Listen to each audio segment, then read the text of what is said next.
সূরা মুহাম্মদ। বিসমিল্লাহির রহমানির রহিম। রহমান রহিম আল্লাহ তাআলার নামে। আল্লাযীনা কাফারু ওয়া সাদ্দু আন সাবিলিল্লাহি আযাল্লা আ'মালাহুম। যারা আল্লাহ তাআলাকে অস্বীকার করেছে এবং অন্য মানুষদের আল্লাহর পথ থেকে দূরে সরিয়ে রেখেছে, আল্লাহ তাআলা তাদের সমগ্র কর্মই বিনষ্ট করে দিয়েছেন। والذين آمنوا وعملوا الصالحات وآمنوا بما نزل على محمد وهو الحق من ربهم كفر عنهم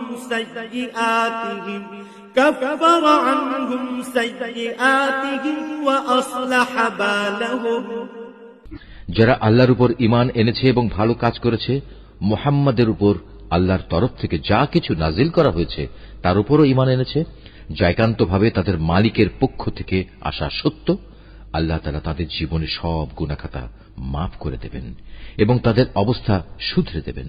ذلك بأن الذين كفروا اتبعوا الباطل وأن الذين آمنوا اتبعوا الحق من ربهم كذلك